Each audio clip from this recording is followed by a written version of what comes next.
High, welcome to আমার সারাবেলা। আজকে আমি আরও একটি ভিডিও নিয়ে চলে এসেছি। এই দৈনন্দিন যা খাই সেই থালাটার ভিডিও। তো সালাদ হিসাবে আমি রেখেছিলাম টমেটো আর লেবু,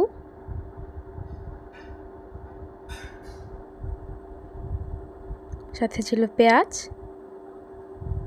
তারপর করেছিলাম ডালের বড়া, কালো জিরা, পেঁয়াজ আর মসুর ডাল দিয়ে। সাথে ছিল সেচি শাক, এটাকে আবার শুনেছি অনেকে মালেঞ্চা শাকও বলে।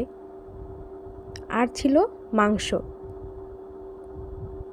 মাংসের একদম পাতলা ঝোল করেছি, যেহেতু এখন খুব গরম তাই খাবারগুলো হালকা পাতলা খাওয়ার সবাই চেষ্টা করবেন, আমিও চেষ্টা করি যতটুকু পারা যায়। আর ছিল মসুর ডাল। ডাল আমাদের প্রায় প্রতিদিনই থাকে। তো এই তো সালাদ, ডালের বড়া, শাক, ডাল, মাংস এসব দিয়েছিল আজকে আমাদের দুপুরের আয়োজন। ভালো লাগলে একটা লাইক করবেন, সম্ভব হলে সাবস্ক্রাইব করে আমার পাশে থাকবেন। ধন্যবাদ।